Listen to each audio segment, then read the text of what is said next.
This computer. All right. Well, today is Wednesday, August 19th. It's the first day of our sci-fi writing workshop. Tomorrow, August 20th at 11 a.m., we will conclude with part 2 of the sci-fi writing workshop at 11 a.m. We have today Professor Writer Michael Friedman. So I'm going to turn this over to him now. And thank you, Michael. I appreciate it. Sure. It's great to be here. We're going to be talking about science fiction today, and a little bit about my experience with science fiction. And tomorrow we'll be getting into the nitty-gritty of how to put together a science fiction story. As you can see, I'm joined here by several of my closest friends. This is a detail from a cover of one of my books, the one that comes out in about 6 months. It's called The Immigrant and Other Tales. So today we're going to be talking about science fiction. So I'm going to start a PowerPoint, and you're going to see a picture of me with more hair. So it's not quite as recent as the picture you're seeing now. Let's see. We're going to share the screen. Okay, and right now you should be seeing this picture of me. I'm at a science fiction convention, and with a bunch of my books on the table in front of me. Now, since this is a science fiction lecture, let's talk about what is science fiction and why should we care. Science fiction, and this is my definition, others have other definitions. It's the literature that asks, what if? It extrapolates from what exists to what might exist, and then examines the implications for those who are affected, primarily human beings, because after all, we are human beings. We're human beings are what we're interested in. Now, there are basically 3 kinds of science fiction. The first kind is what have we made? And for that, we have to go back to a teenaged author named Mary Shelley. You may not have heard of her, but you've heard of the book she wrote. It was called Frankenstein, or The Modern Prometheus. It's a novel that was published in 1818. And it tells the story of Victor Frankenstein, a young scientist who creates a hideous, intelligent creature.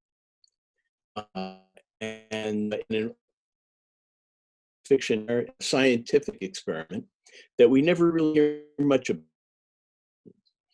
The lightning and the storm that we associate with the Frankenstein monster is a product, actually, of the movies. In the book, the process happens off camera. Earlier this morning, we were getting some thunder and lightning, so that might have been helpful to the scientist. Shelley started writing the story when she was 18. Let's get a picture of her up here. Okay, and the first edition was published anonymously. Because who ever heard of a female author in those days, much less a teenage author? Her name first appeared in the second edition, published in Paris in 1821, 3 years later. And I guess in Paris they were a little more understanding. How did she come to write the book? Well, her name wasn't Shelley at the time; it was Mary Godwin. It was 1815. She was traveling through Europe with Percy Bysshe Shelley, her lover and a very popular poet at the time. And they were traveling along with the even more popular poet, Lord Byron. When they got to Switzerland, where much of her novel ends up taking place, they got to talking about galvanism. Galvanism is the therapeutic use of electrical currents, which actually, I think, has survived. If you've ever been to a physical therapist lately, you may have benefited from some galvanism. And also, one of the things they talked about a lot in their travels across Europe was the occult, the supernatural. Percy and Lord Byron, being accomplished writers, decided to have a competition to see who could write the best horror story. Generously, they let young Mary take part. Sure, what could it hurt? After thinking for days, she dreamt about a scientist who created life and was horrified by what he had made. And thus we have what many people call the world's first science fiction story. It can also be seen as a Gothic novel or even a romance in the original sense of the word. But the central character makes a deliberate decision and turns to modern experiments in the laboratory to achieve fantastic results. And that pretty much sounds like science fiction to me. Here's a replica of the book as it looked when in the early 1800s when it came out. And of course, we've had tons of movies and plays and novels keying off the concept of Frankenstein, with the name Frankenstein used to refer in these derivative works to the monster itself. But Frankenstein is actually the name of the creator of the monster. The monster himself is never given a name. He's never given a name because he's not considered human by his creator, so he's never named. And there have been a whole lot of books and movies that have come from this concept of making life. One is it's called RUR, which stands for Rostam's Universal Robots, by a playwright named Karel Čapek. And he was the first to use the term robot, which basically means servant. And so we get robot from RUR. We also, you may have heard of the island of Dr. Moreau, where a scientist is creating human-like life from animals. You may have seen or read I, Robot by Isaac Asimov. There was a movie not too long ago with Will Smith.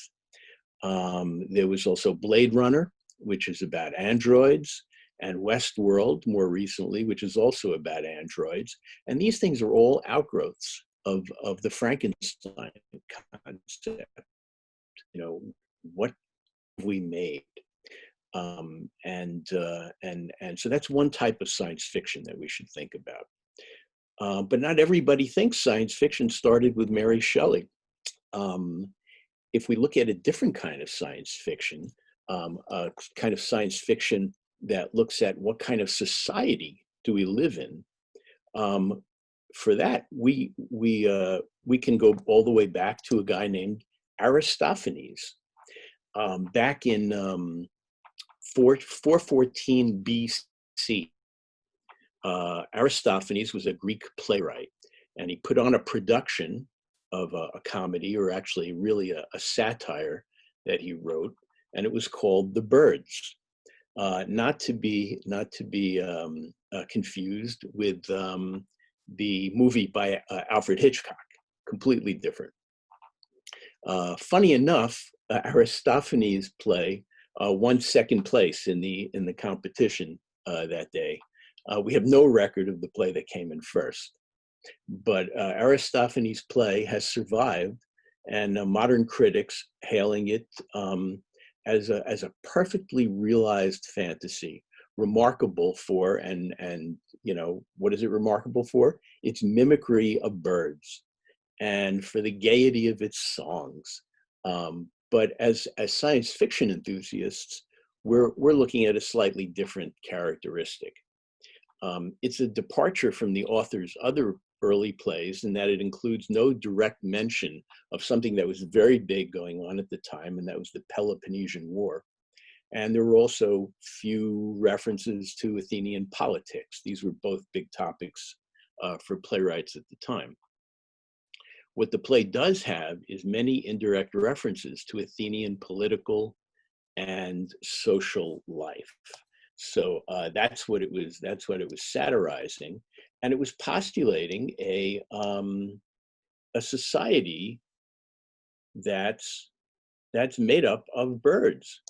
The plot revolves around Pisthetarus, an Athenian who convinces the birds, the actual birds, to create a great city in the sky, and thus regain their status as the original gods. Pisthetarus eventually transforms into a bird-like god himself and replaces Zeus as the king of the gods. None of which really matters, except in that it provides a platform for satire, poking fun at different aspects of Athenian society, especially those public figures who thought a little too highly of themselves. And like the best science fiction, it uses fantastic characters to tell us truths about ourselves. I'm gonna show you this is a modern production of the birds. You can kind of get a sense of what it might have looked like back in ancient Greece. But is this really science fiction? Remember the working definition that I gave you earlier, literature that extrapolates from what exists to what might exist, and then examines the implications. And if that's our standard, then yes, it's science fiction. And it's the first example of a particular kind of science fiction, the kind that looks at our civilization and posits where it might be going. There have been many examples of this kind of science fiction in more recent times than that of Aristophanes. There was a movie called Metropolis, which has nothing to do with Superman, but which came out, I think it's about now, probably about 80 years ago. And Metropolis was one of the early popular movies, and it was about a society in the future. We also, in terms of books, we can also look at 1984, or Brave New World, or The Handmaid's Tale, or The Man in the High Castle, which was by Philip Dick, which was recently turned into a television series, or Stephen King's The Stand, or popular young adult novels under the heading Divergent. So these are all examples of the kind of science fiction that asks, what kind of society do we live in? Where is our society headed? What kind of perhaps dystopian future are we headed for in terms of how our society will develop? By the way, you should know that utopia, which sounds very hopeful and is a perfect society, means no place. So they're really, utopia, it's something that doesn't actually exist. A dystopia, on the other hand, there are lots of examples of those. You don't have to look too much further than the Nazi Germany, for instance, for that. So that's two kinds of science fiction we've talked about. What have we made, and what kind of society do we live in? But there's a third kind, and you could look at that in terms of where are we going, or maybe more inclusively, what's out there? What are we going to out there? And this kind of adventure science fiction. For the origins of this kind of science fiction, we will look to a Frenchman named Jules Gabriel Verne. You've heard of Jules Verne, I think. He lived from 1828 to 1905. Jules Verne, as we know him today, was a writer who collaborated with a publisher named Pierre Jules Hetzel. to create the voyage. My French isn't so good, but it would be le voyage extraordinaire, something like that. A series of best-selling adventure novels that we still read today, including Journey to the Center of the Earth, which came out in 1864, 20,000 Leagues Under the Sea, which came out in 1870, and Around the World in 80 Days, that came out in 1872. So Verne was basically an adventure writer from our standpoint. Of course, in France, he's not considered just an adventure writer the way he is in English-speaking countries. He's a major literary figure who has had a wide influence on the literary avant-garde and on the school of surrealism. And even here, his reputation, here in the United States, his reputation has improved in the last 50 years or so. In fact, Verne has been the second most translated author in the world since 1979, ranking between Agatha Christie and William Shakespeare. So he's in good company. He has sometimes been called the father of science fiction. And it's true that when we think of science fiction, we're more likely to think of Verne than Mary Shelley or Aristophanes. Let me just move us along here can I do that? Yeah.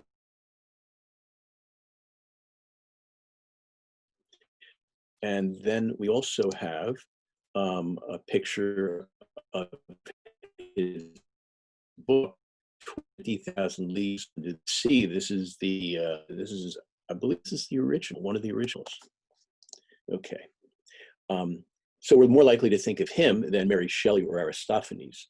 After all, Verne is actually extrapolating from science, hard science, like submarines and earth digging machines and so on. So there is, science fiction that deals with the social sciences. In this case, it's science fiction that deals primarily with the physical sciences. Okay. In addition to Verne's novels, some of which we've mentioned, what falls into this category of what's out there, what can we explore? The Time Machine by H.G. Wells, who is also somebody you should know about as you dig into science fiction. So he wrote The Time Machine. There's also the John Carter of Mars books by Edgar Rice Burroughs, Dune by Frank Herbert, Star Wars, Star Trek, Alien, Guardians of the Galaxy. These are all science fiction adventures that ask what's out there. Star Trek plainly says it, to boldly go where no man has gone before. It's a science fiction adventure. Now, that's not to say that different Star Trek episodes might not be dealing with what have we made or where is our society headed. It certainly does happen. I have written some of those books and one of those episodes myself. So it's possible, but primarily Star Trek is an adventure show. Now, why do we distinguish one kind of science fiction from another? It helps us to understand science fiction, particularly if you have aspirations to write science fiction. It's good to know what kind of science fiction you're writing and how it borrows from one particular kind as compared with the other. It might straddle the distinctions, but it's good to know. It's good to know where you're coming from. Are these distinctions hard and fast? Are my distinctions better than your distinctions? No, I don't think so. But it's helpful to be able to think of it that way. I mean, to tell you the truth, the whole idea of science fiction came from, as a genre, came from the need for people in bookstores to categorize their books. If somebody walks into the store and likes science fiction, it's helpful for it all to be in one section of the store. So that's where we even get some of our genre distinctions. Anyway, one guy that we should mention, now that we've talked about the three basic kinds of science fiction, one guy that we should also mention is also called by some people the father of science fiction. And he's the guy who gave the field a name, even if it isn't quite the name we know it by today. His name was Hugo Gernsback. He was born on August 16th, 1884 in Luxembourg, but he eventually emigrated to America, where he became an electrical engineer and pretty much a self-taught electrical engineer, also an inventor, a writer, an editor, and a publisher of magazines, including the world's first science fiction magazine. In his honor, the annual awards presented at the World Science Fiction Convention are named the Hugos. One of Gernsback's inspirations was Nikola Tesla and his ideas about wireless power. In 1926, Gernsback founded the first magazine dedicated to science fiction. It was Amazing Stories. Let's put up a picture of Gernsback first. Gernsback in his glory. And we also want to show you a picture of Amazing Stories. Here's that. And another which we'll mention in a second. The inaugural issue of Amazing Stories contained a one-page editorial and reissues of 6 stories. So nothing original outside of the editorial. And these reissues were 3 that were fairly recent, less than 10 years old, and 1 each by Edgar Allan Poe, Jules Verne, and H.G. Wells. Gernsback's idea of a perfect science fiction story was 75% literature, interwoven with 25% science. And there you go. That quantifies it for you. The stories in his magazines were often crudely written. They weren't very big on characterization, but the very existence of the magazine encouraged the development and refinement of the genre.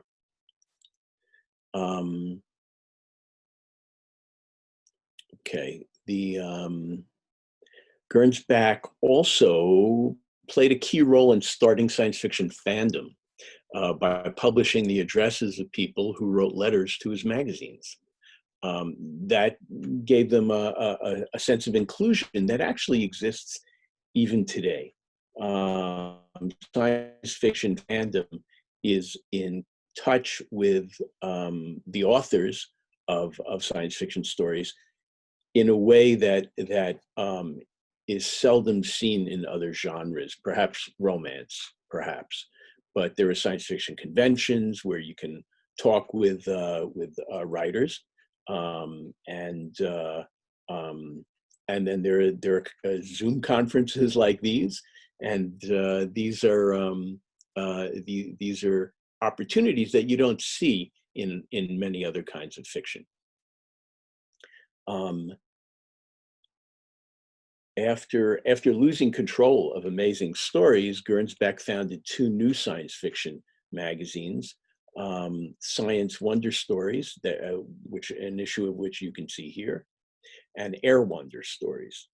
A year later, due to Depression-era financial troubles, the 2 were merged into Wonder Stories, which Gernsback continued to publish until 1936, when the magazine was sold to Thrilling Publications and renamed Thrilling Wonder Stories.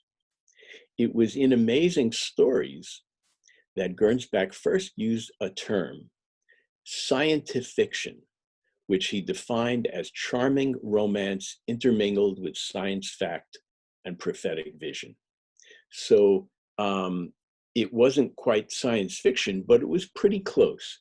And before long, the term scientifiction kind of fell out of use, and science fiction replaced it. So Gernsback was really the father of the term science fiction. So that's a quick and dirty survey of where science fiction came from, and everything that came after that is just a refinement of those early concepts. And so where do I fit into this? Well, I grew up reading science fiction and comic books that partook of science fiction. So I always thought of that. I always thought of it as the literature of ideas.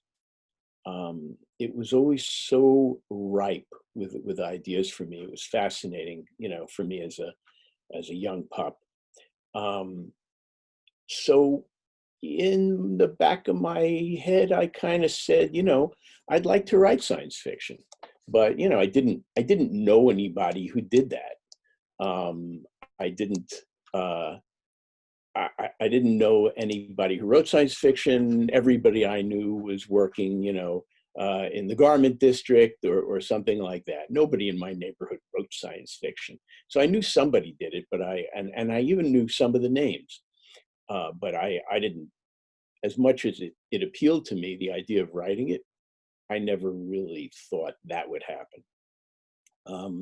And then when I was in college, we received a visit from an author named Isaac Asimov, who you may have heard of. Asimov wrote something like 500 books, the most of anyone in the English language, not just about science fiction, but also science textbooks and Shakespearean criticism and American history. He was a brilliant guy, and he was constantly writing and constantly putting out one book after the other. So I met him. He came to my college, and he said that he was a full-time science fiction writer. And I guess at the time he was the only one, but I was so bowled over. This guy is actually making a living writing science fiction. Wow. Still, I didn't think I would ever do that. But I always thought, and I told people this in college, if I could just write one novel, I'll die happy. Just let me write one novel. That'll be, I'll feel validated. And so in college, I kind of, I dabbled. I would take independent studies, and in these independent studies, I would write sections of a fantasy novel. And fantasy is sort of a part of science fiction. It's not quite the same in that its roots aren't necessarily in what actually exists, but it's speculative, just like science fiction is. So they're often placed together in the bookstore. And I really wanted to write a fantasy novel. So I did. I had one professor who actually liked my work a lot, and said, but why does a guy from Queens, New York, want to write about the Greek gods? I don't get it. I don't get it. He didn't. He wrote about the things that he knew about, and they'll often tell you, right? You'll often hear, write what you know. I'm not sure I agree with that. If you're writing science fiction, it's real hard to write what you know. You might want to write your characters that way, but I'm not sure you always have to write what you know. Anyway, so I wrote fantasy, and I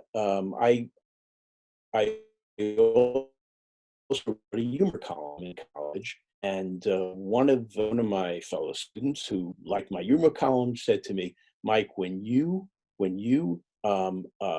finish writing your first novel, whenever that is, you come to me, because my grandfather and my father have a literary agency, and and I want to represent you. I think you're a great writer." I said, "Great." So I graduated and lost touch with him pretty much. Um, but I had aspirations, and eventually, when I was about 26, I started writing a fantasy novel, and I finished it a couple of years later. I wrote it on weekends and after work, and when I finished it, I sent it to this guy. Um, I sent it to him, and he was thrilled to hear from me. And he said, "Mike, this is great. Let me read this over the weekend." And he got back to me on Monday, and he said, "Mike, this could be the next great science fiction classic, or it could be a pile of horse manure. I have no idea. I don't read this stuff. You need an agent who reads science fiction, who's in touch with science fiction publishers. That's not me." So he sent me to uh, uh, um, an agent who did deal with science fiction and fantasy.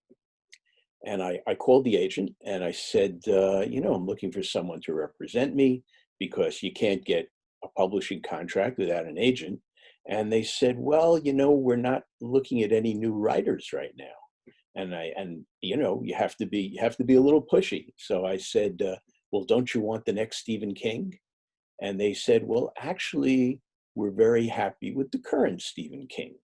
So I had been speaking to Stephen King's agent, and who really didn't need me. So, but I did ask a good question. I said, "So, what? Where would you send me? Who is representing new talent in the science fiction and fantasy field?"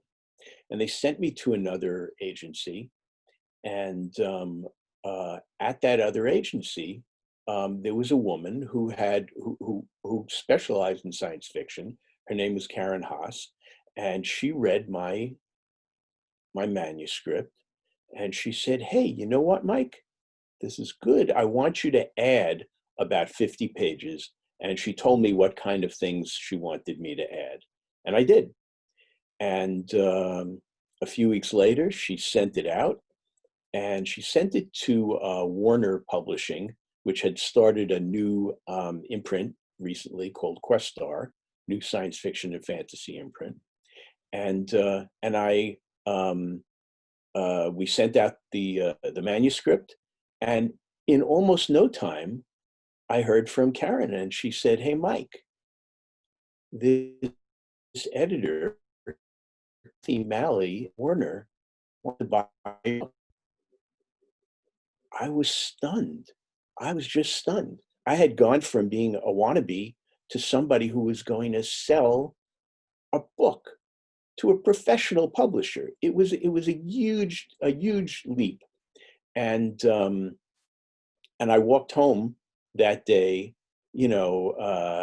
from my office to the subway, feeling as tall as the skyscrapers. I was going to be a published author.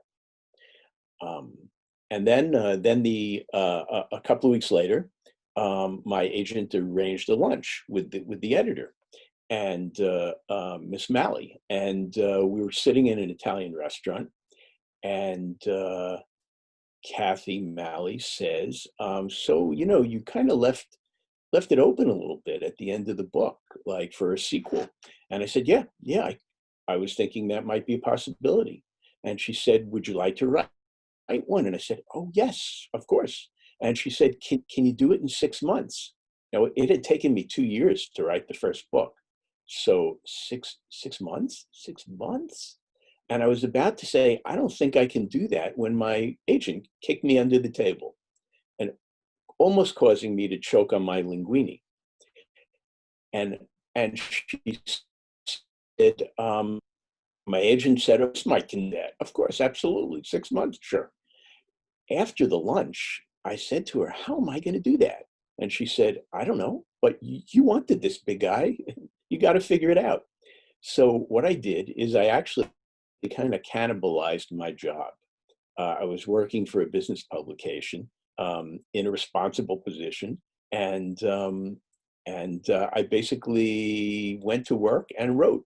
I went to the bathroom. I went wherever I could get some peace and quiet, and I wrote longhand in a pad.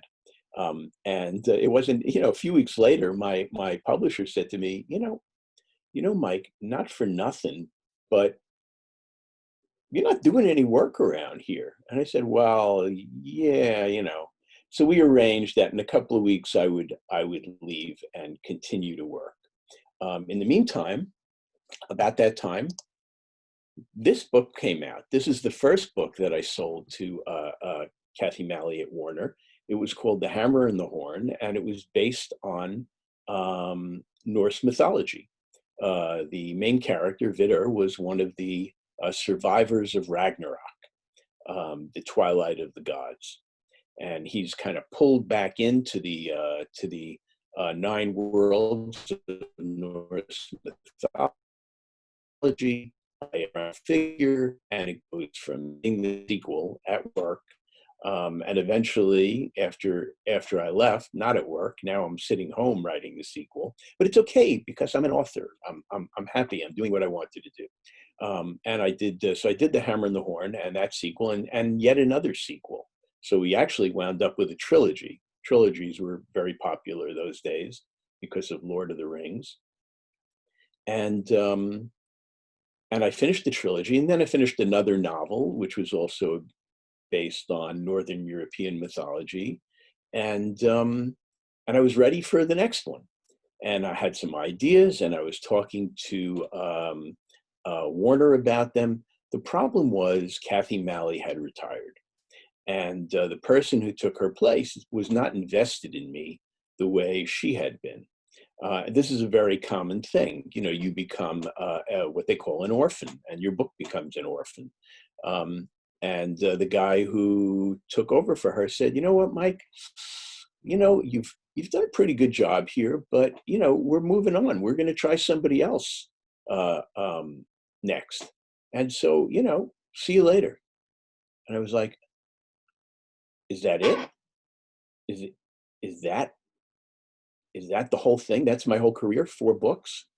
It could be. It could be the end. It could be that that's it." And just as I was starting to get despondent, my agent calls and says, "Hey, would you want to write a Star Trek book?" And I said, "Star Trek? I loved Star Trek. I watched every episode, and I actually have read a couple of Star Trek books. But write one? Yeah, that would be fun. That would be great." And so I started putting together a proposal for a Star Trek book. My agent told me that the editor of the Star Trek publishing program at the time, a guy named Dave Stern, had liked my writing in The Hammer and the Horn and the other 2 books in the trilogy, and was looking forward to the proposal. So I gave it to him, and about a week later, he called me and said, "Mike, this is exactly what we are not looking for. It's a fantasy, and we're not looking for fantasy." And I said, "But you liked my fantasy novels." And he goes, "Yeah, I liked your writing. I didn't like, I mean, that was a fantasy. Star Trek is not. We're looking for science fiction." And I said, "Oh, okay." What I had written was a fantasy based on sort of Scotch mythology, featuring Mr. Scott from the Enterprise. And he goes, "No, no, no." He goes, "Science fiction, stick to the science fiction." So I did, and I gave him another proposal, and he liked this one. He said, "Mike, this is great. I really like it, except it doesn't have an ending." And I said, "Yeah, I didn't want to spoil it for you." And he goes, "Oh no, you can spoil it for me. I'm a professional. It's okay. You can tell me the ending." So I said, "All right." And I gave him the ending, and he really liked it. And so that became my first Star Trek book, which was called Double Double. It was a takeoff from an episode in the original series with Kirk and Spock. Um, and it was a takeoff from an episode called "What Are Little Girls Made Of?" about androids. And I was saying, what if this android of Captain Kirk took his place on the Enterprise? And it went from there. And it was well received. And Dave said, "Great, this is great. And what do you want to do next?" And I said, "Well, there is uh, a uh, new show coming out, right? Star Trek: The Next Generation. I'd like to do a Star Trek: The Next Generation book." And he goes, "Oh, okay, great. You want to?" Sure. And I proposed that. They liked the proposal, and I wound up. It was called A Call to Darkness, and it was my first Next Generation book. And then, I was thinking, well, how about a book that features this particular character, um, Riker, the first officer on the Next Generation version of the Enterprise? And he said, "Great," and we did that one. And before you knew it, I was doing them probably 3 books a year, just Star Trek books. And uh, and it and and it had sort of become my job, and I loved it. It was great. It couldn't have been better. Um, so at one of the holiday parties at Pocketbooks, which put out the Star Trek novels, I met a guy named Bob Greenberger, who was the editor of the Star Trek comic at DC Comics. And he told me that they were starting a new contract with Paramount, who owns the Star Trek license, and they were going to have not only the original series comic, but a Next Generation comic. And I said, "Oh, I'd be really interested in doing that." And sure enough, when they got the contract, Bob gave me a shot, a 12-month contract, and it worked out well. And then he said, "Hey, you want to keep doing this?" And I said, "Sure." I wound up doing that for about 80 issues, um, until the contract with Paramount ran out. So that was great. And then at the same time, I started writing a superhero comic for DC called Dark Stars, which took place in the DC universe, and was a sort of an amalgam of Green Lantern and the Martian Manhunter, because those were my 2 favorite DC universe characters. Um, so I started doing that with an editor named Brian Augustin, and here and there doing other work on titles like Flash and Green Lantern. And before you knew it, I was living my dream. I was doing exactly what I had hoped to do way back when. Not only writing books, but also writing comics. And there was only one other thing that I really had my eye on, and that was television. I wanted to write a Star Trek episode. I wanted to be part of that tradition that I had loved growing up, because I had seen Star Trek from the time I was, I guess, about 11 is when the first episode came out, and I was just bowled over. And the idea of writing an episode really appealed to me. So, with a writing partner named Kevin Ryan, we started pitching to the Next Generation show. And Star Trek was unique in Hollywood um, in that they accepted pitches from anyone. You didn't have to be a professional writer even to pitch to the show. In fact, one time I went to a party in LA, um, uh, given by some writer friends, and they had pizzas delivered, California pizzas, which were with pineapple on them, which was new to me. And the guy who delivered the pizzas had a script in his back pocket.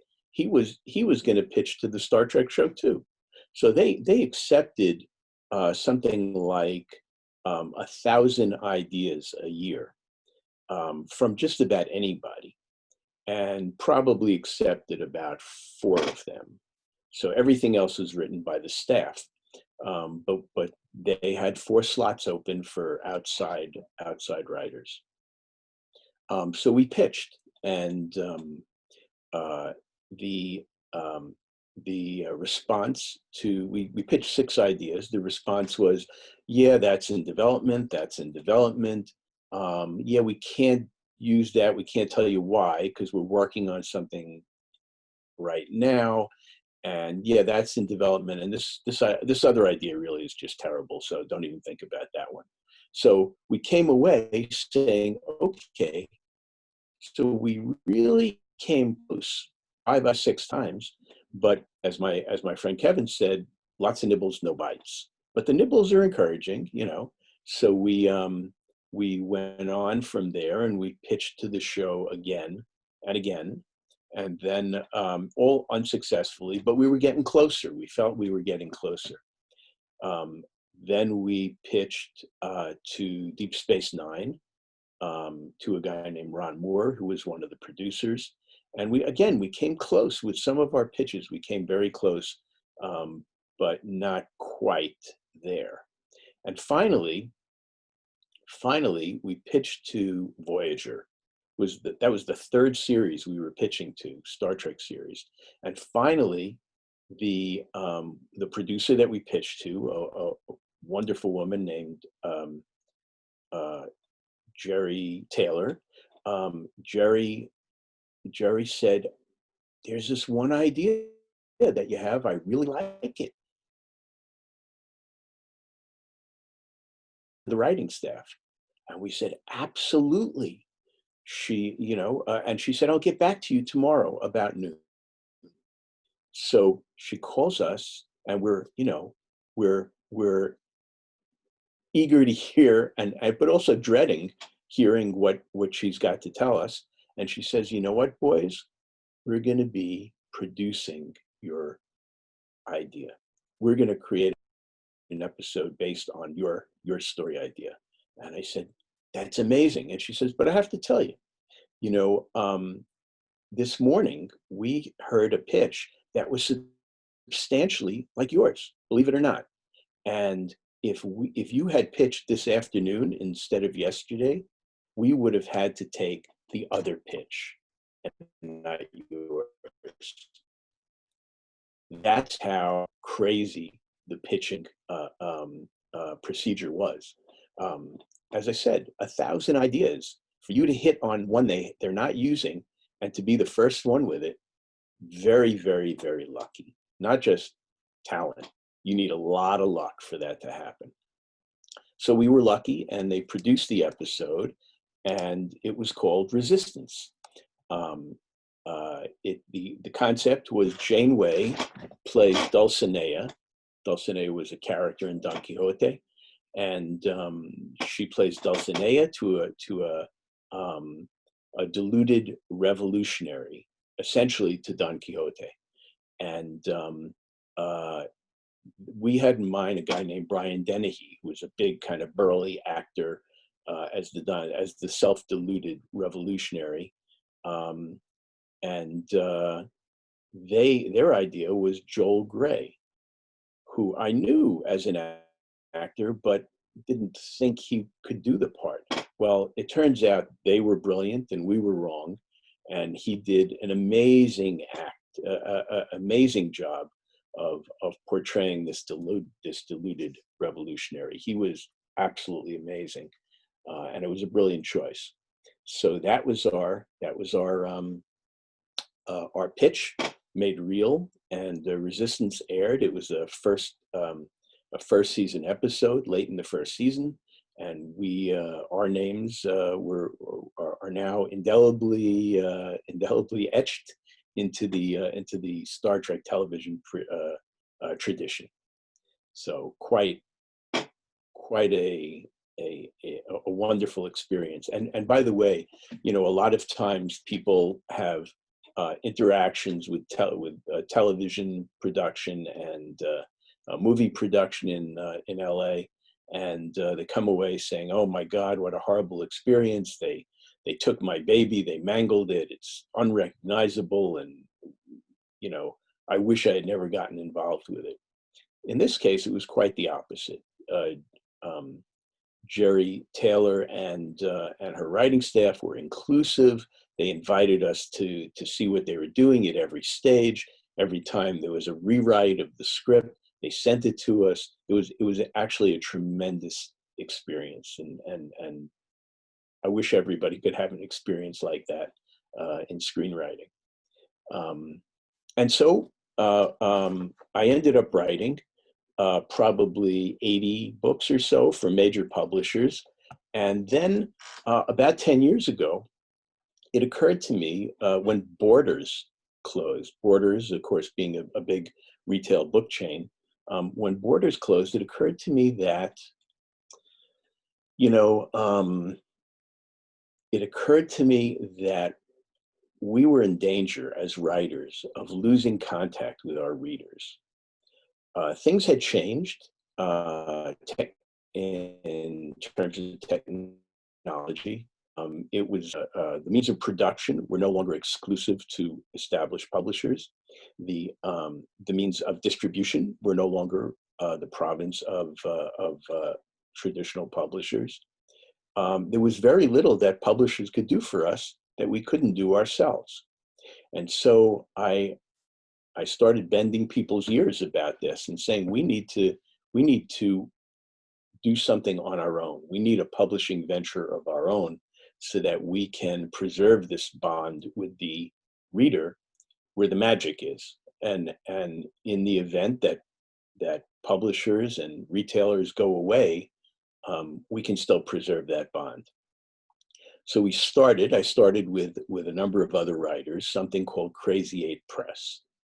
And Crazy Eight Press, so that was about 10 years ago. We came out with our first books in 2011, and among them were The Hammer and the Horn, a re-release of my very first book with a new cover by a gentleman from Brazil named Caio Cacau.